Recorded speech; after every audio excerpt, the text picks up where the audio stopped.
প্রভু জগন্নাথ ও ভক্ত রঘুনাথের কাঁঠাল চুরির গল্প। একবার বালক বেশে ভগবান শ্রী জগন্নাথ তার মহান ভক্ত রঘুর কাছে এলেন এবং তাকে রাজার বাগান থেকে কাঁঠাল চুরি করতে তার সাথে যেতে বললেন। রঘু বলল, তুমি কেন কাঁঠাল চুরি করতে চাও? তোমার যদি কাঁঠাল খাবার ইচ্ছা হয় আমাকে বলো, আমি তোমার জন্য সুন্দর একটি কাঁঠাল এনে দেব। বালকরূপী জগন্নাথ বললেন, এইভাবেই আমি আমার ভক্তের কাছ থেকে সব কিছু নিয়ে থাকি।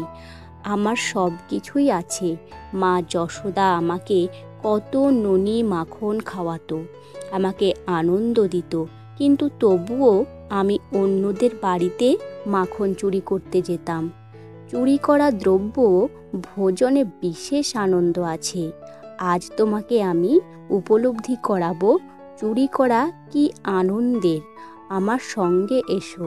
ভক্তরা সহজ সরল প্রকৃতির হয়। ভক্ত রঘুও তাই। সে তো আর জানে না তার জন্য কী পরিস্থিতি অপেক্ষা করছে। যাই হোক, চুরিতে বিশেষ আনন্দ আছে সে উপলব্ধি গ্রহণ করবে বলে আনন্দিত মনে গদগদ হয়ে ভক্ত রঘুদাস প্রভু জগন্নাথের প্রস্তাবে সম্মত হলো এবং তার সঙ্গ নিল। তারা উভয়ে চুপিসারে রাজার বাগানে প্রবেশ করলেন। যে কথা সেই কাজ। প্রভু জগন্নাথ রঘুকে বললেন, তুমি কাছে চড়বে, আমি মাটিতে দাঁড়িয়ে থাকব। তুমি সবচেয়ে সুন্দর ও বড় কাঁঠালটি পারবে এবং মাটিতে ফেলবে। আমি এখানে দাঁড়িয়ে ধরব, তারপর আমরা উভয়ে কাঁঠাল নিয়ে পালাবো। রঘু যথাযথভাবে প্রভুর নির্দেশ অনুসরণ করে গাছে উঠে সবচেয়ে বড় ও ভালো কাঁঠালটি খুঁজে বের করল এবং সেটা পারল। রঘু চাপা স্বরে জগন্নাথকে ডাকল, তুমি কি তৈরি?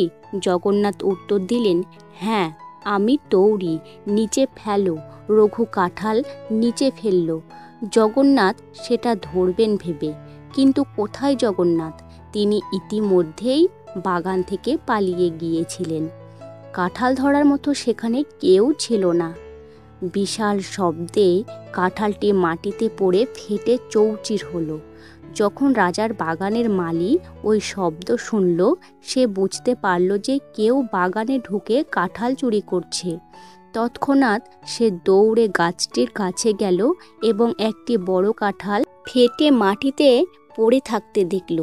চোর এখনো গাছের মাথায় বসে রয়েছে, আর এই চোর স্বয়ং রঘুদাস। সে গাছের নিচে পাহারা রেখে উত্তেজিত স্বরে রাজাকে খবর দিল। রাজা বিশ্বাস করতে পারলেন না যে রঘুদাস তার বাগানে গিয়ে কাঁঠাল চুরি করবে। সুতরাং রাজা তার মন্ত্রীদের সাথে নিয়ে মালির নির্দেশিত স্থানে গেলেন। তিনি রঘুদাসকে গাছে চড়ে থাকতে এবং নিচে কাঁঠাল পড়ে থাকতে দেখে আশ্চর্য হলেন। রাজার অনুরোধে রঘু গাছ থেকে নেমে এলো। রাজা রঘুকে জিজ্ঞাসা করলেন, প্রভু, তোমার যদি কাঁঠাল খাওয়ার ইচ্ছে হয়ে থাকে তাহলে গভীর রাতে আমার বাগানে এসে গাছে চড়ার কী প্রয়োজন ছিল? তুমি আমাকে একবার বলতে পারতে, আমি কাঁঠাল পাড়ার ব্যবস্থা করে তোমার বাড়িতে পাঠিয়ে দিতাম। রঘু তখন প্রভু জগন্নাথ কিভাবে তাকে ঠকিয়েছে সব বৃত্তান্ত বলল। প্রত্যেকেই প্রভুর রম্য এই লীলা শুনে খুব আনন্দ পেল এবং সকলেই হাসতে লাগলো। তারা রঘুর মাহাত্ম্যের জন্য তার গুণগান করলেন। এইভাবে সক্ষরসে প্রভু জগন্নাথ ভক্ত রঘুর সঙ্গে অনেক লীলা করেছিলেন। এই লীলার মাধ্যমে সকলে বুঝতে পেরেছিলেন প্রভু জগন্নাথের কাঁঠাল খুবই প্রিয়। তারপর থেকে রাজাসহ সেখানের সকলেই জগন্নাথের সেবায় কাঁঠাল ভোগ দিতেন।